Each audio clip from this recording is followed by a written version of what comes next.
اعوذ باللہ من الشیطان الرجیم بسم اللہ الرحمن الرحیم۔ صحیح بخاری حدیث نمبر 3161۔ ابو حمید سعدی رضی اللہ عنہ نے بیان کیا کہ رسول اللہ صلی اللہ علیہ وسلم کے ساتھ ہم غزوہ تبوک میں شریک تھے، الا کے حاکم یوحنا بن روبہ نے نبی کریم صلی اللہ علیہ وسلم کو ایک سفید خچر بھیجا اور آپ صلی اللہ علیہ وسلم نے اسے ایک چادر بطور خلعت کے اور ایک تحریر کے ذریعے اس کے ملک پر اسے ہی حاکم باقی رکھا۔ صحیح بخاری حدیث نمبر 3162۔ عمر بن خطاب رضی اللہ عنہ سے سنا تھا جب وہ زخمی ہوئے، آپ سے ہم نے عرض کیا تھا کہ ہمیں کوئی وصیت کیجیے، تو آپ نے فرمایا کہ میں تمہیں اللہ تعالیٰ کے عہد کی جو تم نے ذمیوں سے کیا ہے وصیت کرتا ہوں کہ اس کی حفاظت میں کوتاہی نہ کرنا، کیونکہ وہ تمہارے نبی کا ذمہ ہے اور تمہارے گھر والوں کی روزی ہے کہ جزیے کے روپے سے تمہارے بال بچوں کی گزران ہوتی ہے۔ صحیح بخاری حدیث نمبر 3163۔ انس رضی اللہ عنہ سے سنا، انہوں نے بیان کیا کہ نبی کریم صلی اللہ علیہ وسلم نے انصار کو بلایا تاکہ بحرین میں ان کے لیے کچھ زمین لکھ دیں، لیکن انہوں نے عرض کیا کہ نہیں، اللہ کی قسم ہمیں اسی وقت وہاں زمین عنایت فرمائیے جب اتنی زمین ہمارے بھائی قریش مہاجرین کے لیے بھی آپ لکھیں۔ نبی کریم صلی اللہ علیہ وسلم نے فرمایا، جب تک اللہ کو منظور ہے یہ معاش ان کو بھی یعنی قریش والوں کو ملتی رہے گی، لیکن انصار یہی اصرار کرتے رہے کہ قریش والوں کے لیے بھی سندیں لکھ دیجئے۔ جب آپ صلی اللہ علیہ وسلم نے انصار سے فرمایا کہ میرے بعد تم یہ دیکھو گے کہ دوسروں کو تم پر ترجیح دی جائے گی، لیکن تم صبر سے کام لینا تاں کہ تم آخر میں مجھ سے آ کر ملو، جنگ اور فساد نہ کرنا۔ صحیح بخاری حدیث نمبر 3164۔ جابر بن عبداللہ رضی اللہ عنہ نے بیان کیا کہ رسول اللہ صلی اللہ علیہ وسلم نے مجھ سے فرمایا تھا کہ اگر ہمارے پاس بحرین سے روپیہ آیا تو میں تمہیں اتنا اتنا اتنا 3 لفظ دوں گا۔ پھر جب رسول اللہ صلی اللہ علیہ وسلم کی وفات ہو گئی اور اس کے بعد بحرین کا روپیہ آیا تو ابو بکر رضی اللہ عنہ نے فرمایا کہ رسول اللہ صلی اللہ علیہ وسلم نے اگر کسی سے کوئی دینے کا وعدہ کیا ہو تو وہ ہمارے پاس آئے۔ چنانچہ میں حاضر ہوا اور عرض کیا کہ نبی کریم صلی اللہ علیہ وسلم نے مجھ سے فرمایا تھا کہ اگر بحرین کا روپیہ ہمارے یہاں آیا تو میں تمہیں اتنا اتنا اور اتنا دوں گا۔ اس پر انہوں نے فرمایا اچھا 1 لب بھرو۔ میں نے 1 لب بھری تو انہوں نے فرمایا کہ اسے شمار کرو۔ میں نے شمار کیا تو 500 تھا۔ پھر انہوں نے مجھے 1500 عنایت فرمایا۔ صحیح بخاری حدیث نمبر 3165۔ انس بن مالک رضی اللہ عنہ نے کہ نبی کریم صلی اللہ علیہ وسلم کے ہاں بحرین سے خراج کا روپیہ آیا تو آپ صلی اللہ علیہ وسلم نے فرمایا کہ اسے مسجد میں پھیلا دو۔ بحرین کا وہ مال ان تمام اموال میں سب سے زیادہ تھا جو اب تک رسول اللہ صلی اللہ علیہ وسلم کے یہاں آ چکے تھے۔ اتنے میں عباس رضی اللہ عنہ تشریف لائے اور کہنے لگے کہ یا رسول اللہ مجھے بھی عنایت فرمائیے، میں زیر بار ہوں کیونکہ میں نے بدر کے موقع پر اپنا بھی فدیہ ادا کیا تھا اور عقیل رضی اللہ عنہ کا بھی۔ نبی کریم صلی اللہ علیہ وسلم نے فرمایا کہ اچھا لے لیجئے۔ چنانچہ انہوں نے اپنے کپڑے میں روپیہ بھر لیا لیکن اٹھایا نہ جا سکا تو اس میں سے کم کرنے لگے، لیکن کم کرنے کے بعد بھی نہ اٹھ سکا تو عرض کیا کہ آپ صلی اللہ علیہ وسلم کسی کو حکم دیں کہ اٹھانے میں میری مدد کرے۔ آپ صلی اللہ علیہ وسلم نے فرمایا کہ ایسا نہیں ہو سکتا۔ انہوں نے کہا کہ پھر آپ خود ہی اٹھوا دیں۔ فرمایا کہ یہ بھی نہیں ہو سکتا۔ پھر عباس رضی اللہ عنہ نے اس میں سے کچھ کم کیا لیکن اس پر بھی نہ اٹھا سکے تو کہا کہ کسی کو حکم دیجئے کہ وہ اٹھا دے۔ فرمایا کہ نہیں ایسا نہیں ہو سکتا۔ انہوں نے کہا پھر آپ ہی اٹھا دیں۔ آپ صلی اللہ علیہ وسلم نے فرمایا کہ یہ بھی نہیں ہو سکتا۔ آخر اس میں سے انہیں پھر کم کرنا پڑا اور تب کہیں جا کے اسے اپنے کاندھے پر اٹھا سکے اور لے کر جانے لگے۔ آپ صلی اللہ علیہ وسلم اس وقت تک انہیں برابر دیکھتے رہے جب تک وہ ہماری نظروں سے چھپ نہ گئے۔ ان کے حرص پر آپ صلی اللہ علیہ وسلم نے تعجب فرمایا اور آپ اس وقت تک وہاں سے نہ اٹھے جب تک وہاں ایک درہم بھی باقی رہا۔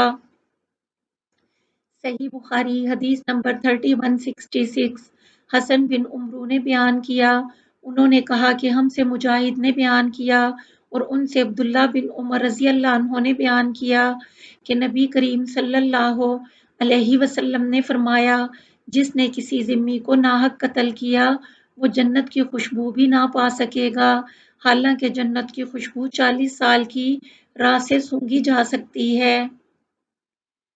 صحیح بخاری حدیث نمبر 3167 ابو ہریرہ رضی اللہ عنہ نے بیان کیا، ہم ابھی مسجد نبوی میں موجود تھے کہ نبی کریم صلی اللہ علیہ وسلم تشریف لائے اور فرمایا کہ یہودیوں کی طرف چلو، چنانچہ ہم روانہ ہوئے اور جب بیت المدراس یہودیوں کا مدرسہ پہنچے تو نبی کریم صلی اللہ علیہ وسلم نے ان سے فرمایا کہ اسلام لاؤ تو سلامتی کے ساتھ رہو گے اور سمجھ لو کہ زمین اللہ اور اس کے رسول کی ہے اور میرا ارادہ ہے کہ تمہیں اس ملک سے نکال دوں، پھر تم میں سے اگر کسی کی جائیداد کی قیمت آئے تو اسے بیچ ڈالے، اگر تم اس پر تیار نہیں ہو تو تمہیں معلوم ہونا چاہیے کہ زمین اللہ اور اس کے رسول ہی کی ہے۔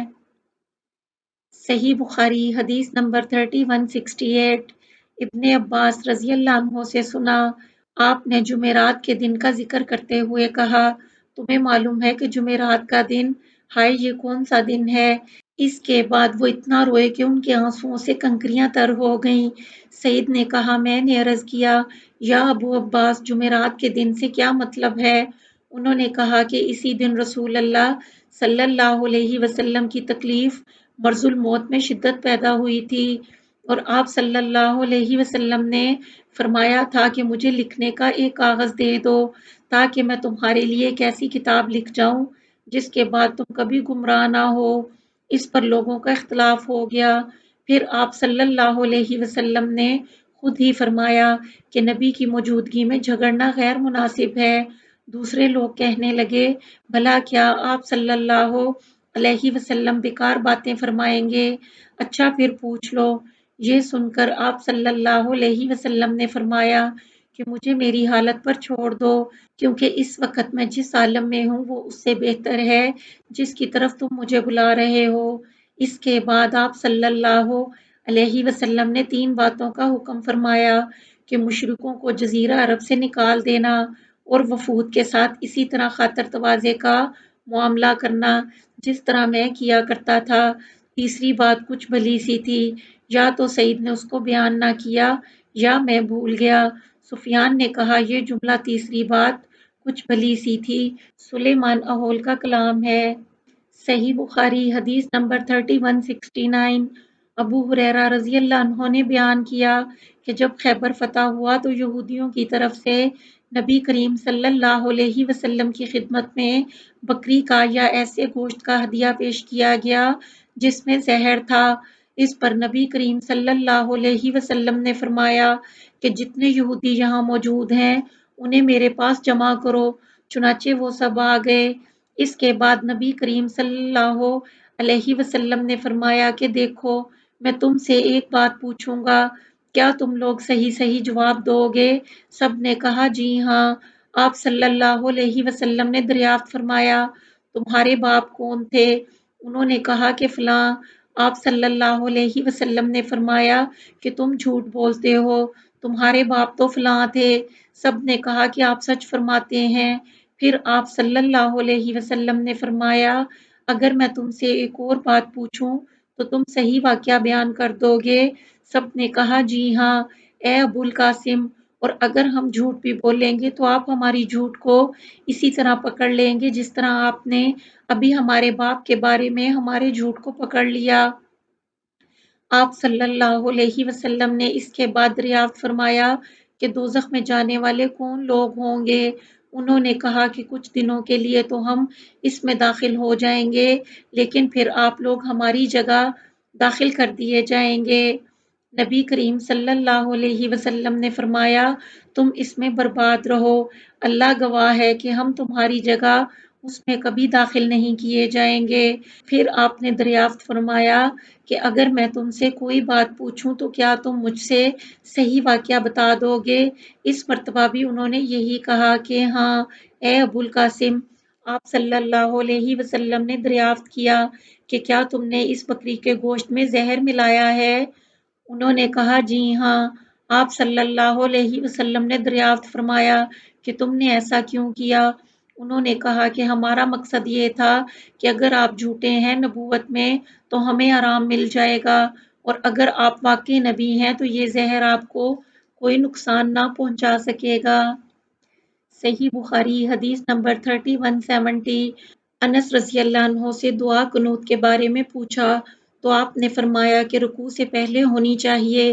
میں نے عرض کیا کہ فلاں صاحب محمد بن سیرین تو کہتے ہیں کہ آپ نے کہا تھا کہ رکوع کے بعد ہوتی ہے۔ انس رضی اللہ عنہ نے اس پر کہا تھا کہ انہوں نے غلط کہا ہے۔